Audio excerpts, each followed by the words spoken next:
जिंदगी कभी कभी इंसान को उस दोराहे पर लाकर खड़ा कर देती है जहां आगे कुआं और पीछे खाई नजर आती है। जब अपने ही धोखा दे जाते हैं, जब सारी उम्मीदें टूट जाती हैं, तो इंसान को लगता है कि अब इस जीवन को समाप्त कर लेना ही एकमात्र रास्ता बचा है। लेकिन क्या सच में जीवन इतना सस्ता है? नमस्कार दोस्तों, वर्मा स्टोरीज में आपका स्वागत है। मैं हूं आपका दोस्त विवेक वर्मा। आज जो कहानी मैं आपके लिए लेकर आया हूं, वह केवल एक कहानी नहीं है, बल्कि एक ऐसा सत्य है जो आपके रोंगटे खड़े कर देगा। यह कहानी है उस दर्द की जो इंसान को मौत के मुहाने तक ले जाता है, और उस फरिश्ते की जो किसी आलीशान महल से नहीं, बल्कि सड़क के किनारे से उठकर आता है। आज की कहानी सुनने के बाद आप जिंदगी को एक बिल्कुल अलग नजरिया से देखने लगेंगे। सर्दियों की एक बेहद ठंडी और खौफनाक रात थी। शहर के बीचों बीच बहने वाली नदी के पुराने पुल पर सन्नाटा पसरा हुआ था।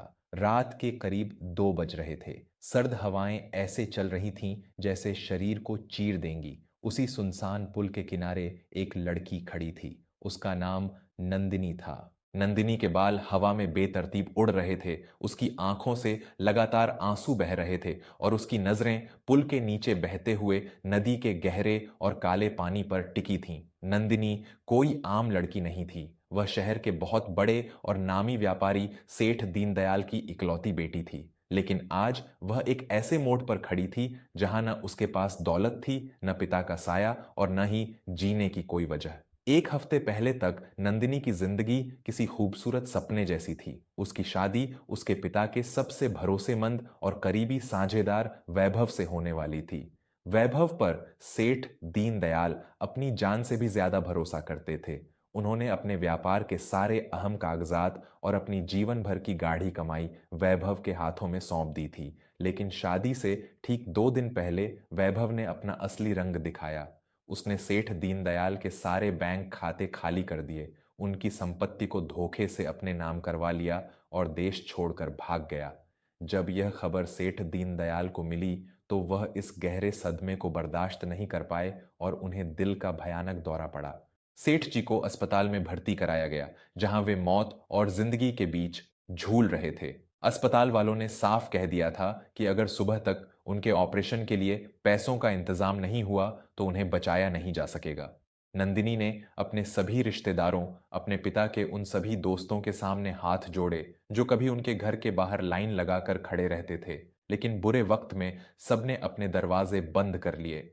थक हार कर, टूट कर नंदिनी को लगा कि अब उसका इस दुनिया में कोई नहीं है। उसे लगा कि उसके पिता अब नहीं बचेंगे और इस कलंक के साथ वह भी जी नहीं पाएगी। उसने सोचा कि उसके मरने के बाद शायद उसके पिता के जीवन बीमा के पैसों से उनका इलाज हो जाए। यही सोचकर वह उस पुल की रेलिंग पर चढ़ गई थी। नंदिनी ने अपनी आंखें बंद की और नदी के उफनते पानी में छलांग लगाने ही वाली थी कि अचानक पीछे से एक बहुत ही भारी और खुरदरी आवाज आई।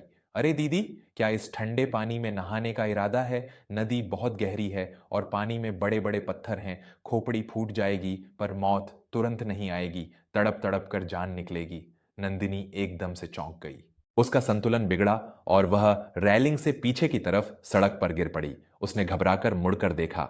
सामने एक 25-26 साल का युवक खड़ा था। उसके कपड़े फटे और मैले थे, उसके हाथों में कालिख लगी हुई थी और उसके कंधे पर एक पुराना सा लकड़ी का बक्सा टंगा था जिस पर लिखा था जूता पॉलिश। उसका नाम माधव था। माधव दिन भर शहर के चौराहे पर लोगों के जूते चमकाता था और रात को इसी पुल के किनारे एक बोरी बिछाकर सो जाता था। नंदिनी गुस्से और निराशा से चीख पड़ी, तुम कौन हो और तुमने मुझे क्यों रोका? मुझे मर जाने दो। मेरा इस दुनिया में कोई नहीं है। मेरे पास जीने की कोई वजह नहीं है। माधव धीरे से मुस्कुराया। उसने अपना लकड़ी का बक्सा जमीन पर रखा और अपने मैले रूमाल से अपने हाथ पोंछते हुए बोला, मरना इतना ही आसान होता दीदी, तो यह गरीब माधव बहुत पहले ही इस नदी का पेट भर चुका होता। क्या तकलीफ है आपको? अच्छे खासे घर की लगती है। क्या किसी ने कुछ कह दिया या परीक्षा में नंबर कम आ गए? नंदिनी जमीन पर बैठकर फूट फूट कर रोने लगी। उसका दर्द अब बांध तोड़ चुका था। मेरे पिता अस्पताल में मौत की सांसें गिन रहे हैं। सांसें गिन। जिस इंसान पर हमने सबसे ज्यादा भरोसा किया, वह हमें सड़क पर लाकर भाग गया। मेरे पास अपने पिता का ऑपरेशन कराने के लिए एक फूटी कौड़ी नहीं है। सुबह तक अगर पैसे नहीं मिले तो मेरे पिता मुझे छोड़कर चले जाएंगे। मैं उनका दर्द नहीं देख सकती। मेरे मरने से कम बीमा के पैसे तो मिलेंगे जिससे उनकी जान बच सके। तुम चले जाओ यहां से, मुझे मरने दो। माधव के चेहरे की मुस्कान गायब हो गई। उसकी आंखों में एक अजीब सी गहराई और गंभीरता आ गई। वह नंदिनी के पास आकर जमीन पर बैठ गया और अत्यंत शांत स्वर में बोला, दीदी, आप बहुत पढ़ी लिखी हैं, बड़े घर की हैं, लेकिन मुझे लगता है कि आपने जिंदगी की असली किताब कभी पढ़ी ही नहीं। आप सोचती हैं कि आपके मरने से आपके पिता बच जाएंगे। अरे दीदी, एक पिता अपनी बेटी की कमाई से नहीं, अपनी बेटी की मुस्कान से जिंदा रहता है। जब उन्हें होश आएगा और उन्हें पता चलेगा कि उनकी जिस बेटी के लिए उन्होंने दिन रात एक करके दौलत कमाई थी, वह उन्हें हमेशा के लिए छोड़ गई, तो क्या वह एक पल भी जी पाएंगे? वह उसी क्षण दम तोड़ देंगे। नंदिनी ने रोते हुए माधव की तरफ देखा। माधव की आंखों में भी एक चमकता हुआ आंसू था। आप दौलत लुटने का रोना रो रही हैं दीदी। माधव ने एक गहरी सांस लेते हुए कहना शुरू किया। आज से 10 साल पहले एक बाढ़ में मेरा पूरा गांव बह गया था। मेरी आंखों के सामने मेरे माँ बापू उस मटमैले पानी में डूब गए। मैं अपनी छोटी बहन को कंधे पर बिठाकर किसी तरह बच गया। हम इस शहर में आए। मैंने झूठे बर्तन धोए, कूड़ा उठाया, लोगों के जूते पॉलिश किए ताकि अपनी बहन को 2 वक्त की रोटी खिला सकूं। लेकिन एक दिन उसे बहुत तेज बुखार आया। मेरे पास दवाई के पैसे नहीं थे। मैंने लोगों के बहुत पैर पकड़े, लेकिन किसी ने 1 रुपया नहीं दिया।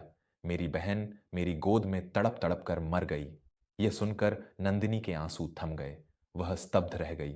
माधव ने अपने आंसू पोंछे और अपनी आवाज को मजबूत करते हुए कहा, मैं भी उस दिन इसी पुल पर आया था, जान देने के लिए। लेकिन तब मुझे एक बूढ़े बाबा ने बचाया और कहा था कि बेटा, जो चला गया वह वापस नहीं आएगा, लेकिन जो सांसें भगवान ने तुझे दी हैं उनका अपमान करने का हक तुझे नहीं है। दीदी, पैसा तो हाथ का मैल है, आज गया है कल वापस आ जाएगा। लेकिन अगर आप चली गईं तो आपके पिता का क्या होगा? उठिए, अपने पिता के पास जाइए। उन्हें पैसों की नहीं, अपनी बेटी के सहारे की जरूरत है। माधव की इन बातों ने नंदिनी के दिल के अंदर एक बहुत बड़ा तूफान शांत कर दिया। उसे अपनी कायरता पर बहुत शर्म आने लगी। सच ही तो था, वैभव ने उनका पैसा लूटा था, उनका हौसला नहीं। लेकिन मैं क्या करूं?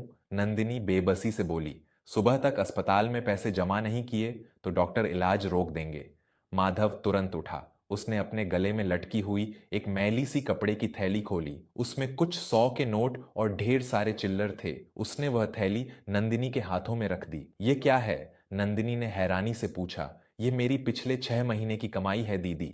मैंने इसे सर्दियों के लिए एक पक्का कमरा किराए पर लेने के लिए जमा किया था। इसमें पूरे 12,000 रुपए हैं। बड़े अस्पताल के लिए यह रकम बहुत छोटी होगी, लेकिन शायद इससे सुबह की दवाइयों का इंतजाम हो जाए। आप यह ले जाइए। नंदिनी रो पड़ी। मैं यह कैसे ले सकती हूँ? यह तुम्हारी खून पसीने की कमाई है। माधव ने हाथ जोड़ लिए। मान लीजिए कि किसी भाई ने अपनी बहन के लिए दिया है। मेरी बहन तो बिना दवाई के चली गई, शायद आपके पिता बच जाए। जाइए दीदी, समय बहुत कम है। उस रात नंदिनी उस पुल से एक हारी हुई लड़की बनकर नहीं, बल्कि एक शेरनी बनकर लौटी। उसने माधव के दिए पैसों से सुबह की दवाइयां खरीदी।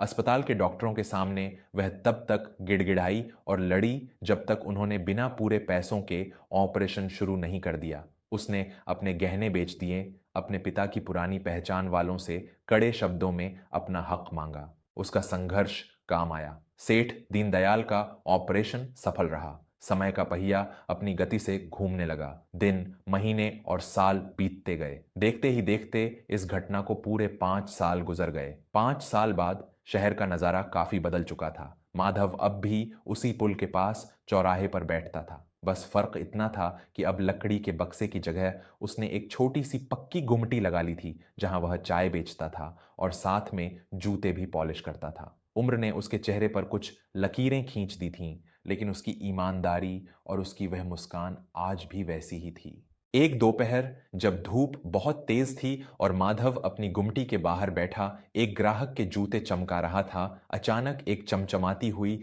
बहुत लंबी और महंगी काले रंग की कार उसकी गुमटी के ठीक सामने आकर रुकी। कार को देखकर आसपास के लोग हैरान रह गए। इतनी महंगी गाड़ी इस धूल भरी सड़क पर। कार का दरवाजा खुला और उसमें से एक बेहद शानदार और आत्मविश्वास से भरी हुई महिला बाहर निकली। उसने एक महंगे सूट के साथ आंखों पर काला चश्मा लगा रखा था। महिला के पीछे दो सुरक्षा गार्ड भी उतरे। वह महिला सीधे माधव की गुमटी की तरफ बढ़ने लगी। माधव ने घबराकर अपने हाथ पोंछे और खड़ा हो गया। महिला ने अपना काला चश्मा उतारा। उसकी आंखों में एक अजीब सी नमी थी। कितने पैसे हुए एक जूता पॉलिश करने के? महिला ने भारी आवाज में पूछा। माधव ने संकोच करते हुए कहा, 20 रुपए मेम साहब। महिला मुस्कुराई। और एक जिंदगी बचाने के कितने पैसे हुए माधव भाई? माधव एकदम से चौंक गया। उसने ध्यान से उस महिला का चेहरा देखा। उसे कुछ याद आने लगा। वही आंखें, वही चेहरा। नंदिनी दीदी? माधव के मुंह से अचानक निकला। नंदिनी ने आगे बढ़कर उस मैले कुचैले कपड़े पहने माधव के पैर छू लिए। माधव घबराकर पीछे हट गया। अरे दीदी, ये क्या कर रही हैं आप? आप इतनी बड़ी मालकिन और मैं एक मामूली सड़क का आदमी। मुझे पाप मत लगाइए। नंदिनी की आंखों से आंसू छलक पड़े। तुम सड़क के आदमी नहीं हो माधव। तुम मेरे लिए उस भगवान का रूप हो जिसने मुझे जिंदगी दी। आज से 5 साल पहले अगर तुमने मुझे उस पुल पर न रोका होता, अगर तुमने अपनी पाई पाई मुझे न दी होती, तो आज यह नंदिनी जिंदा नहीं होती। नंदिनी ने बताया कि कैसे माधव के दिए उस हौसले और उन पैसों ने उसकी जिंदगी बदल दी। उसने अपने पिता की बीमारी के बाद हार नहीं मानी। उसने वैभव के खिलाफ कानूनी लड़ाई लड़ी। दिन रात एक करके अपने पिता के बिखरे हुए व्यापार को वापस खड़ा किया। आज दीनदयाल इंडस्ट्रीज शहर की सबसे बड़ी कंपनी बन चुकी थी। मैं तुम्हें ढूंढते हुए बहुत बार इस पुल पर आई, लेकिन तुम यहां से चले गए थे, नंदिनी ने कहा। माधव ने अपनी गुमटी की तरफ इशारा करते हुए कहा, हाँ दीदी, वह सरकार ने पुल की सफाई करवाई थी तो मुझे वहां से हटना पड़ा। फिर मैंने मेहनत करके यह छोटी सी चाय की दुकान खोल ली। बाबूजी कैसे हैं अब? नंदिनी मुस्कुराई। पिताजी बिल्कुल ठीक हैं और वह भी तुमसे मिलना चाहते हैं। लेकिन मैं आज यहां सिर्फ तुमसे मिलने नहीं आई हूं। नंदिनी ने अपने पीछे खड़े गार्ड को इशारा किया। गार्ड ने एक बहुत ही सुंदर फाइल नंदिनी के हाथों में दी। नंदिनी ने वह फाइल माधव की तरफ बढ़ाते हुए कहा, मैंने अपने पिता के नाम पर एक बहुत बड़ा अस्पताल और एक ट्रस्ट खोला है, जहां गरीबों का मुफ्त इलाज होता है, ताकि पैसों की कमी से किसी की बहन या पिता की जान न जाए। और मैंने उस पूरे ट्रस्ट का मुख्य संचालक और मैनेजर तुम्हें नियुक्त किया है। माधव के हाथ कांपने लगे। दीदी, मैं अनपढ़ गंवार आदमी, मैं यह सब कैसे संभाल सकता हूं? मुझे तो सिर्फ जूते पॉलिश करना और चाय बनाना आता है। नंदिनी ने माधव के दोनों हाथ पकड़ लिए। मुझे वहां कोई पढ़ा लिखा बेईमान इंसान नहीं चाहिए माधव। मुझे वहां तुम्हारे जैसा वो इंसान चाहिए जो जिंदगी की असली कीमत जानता हो, जो दर्द को समझता हो और जो किसी भी गरीब को बिना इलाज के मरने न दे। तुम्हारी ईमानदारी और तुम्हारी इंसानियत से बड़ी कोई डिग्री नहीं है। ये फाइल पकड़ो, कल सुबह से तुम्हारी जगह सड़क पर नहीं, उस ट्रस्ट के ऑफिस में होगी। माधव की आंखों से आंसुओं की धारा बह निकली। उसने आसमान की तरफ देखा और अपने हाथ जोड़ लिए। जो इंसान दूसरों के दर्द में अपना दर्द भूलकर उनकी मदद करता है, ऊपर वाला एक दिन उसकी झोली इतनी खुशियों से भर देता है जिसका उसने कभी सपना भी नहीं देखा होता। दोस्तों, जिंदगी में कभी भी हार कर मौत को गले लगाने का विचार मन में मत लाइएगा। रात चाहे कितनी भी लंबी और अंधेरी क्यों ना हो, सुबह की किरण अपना रास्ता ढूंढ ही लेती है। इंसान दौलत से नहीं, अपनी नीयत और हौसले से बड़ा होता है। माधव जैसे लोग हमारे बीच ही होते हैं जो यह साबित करते हैं कि इंसानियत आज भी जिंदा है। अगर यह सच्ची कहानी आपके दिल तक पहुंची हो तो इसे अपने दोस्तों और परिवार के साथ ज़रूर साझा करें। क्या पता आपकी एक शेयर की हुई कहानी किसी निराश इंसान को जीवन जीने की नई उम्मीद दे दे। वर्मा स्टोरीज के साथ जुड़े रहने के लिए हमारे चैनल को सब्सक्राइब ज़रूर करें। मैं आपका दोस्त विवेक वर्मा जल्द ही मिलूंगा एक और दिल छू लेने वाली कहानी के साथ। तब तक अपना और अपनों का बहुत ख्याल रखें। धन्यवाद।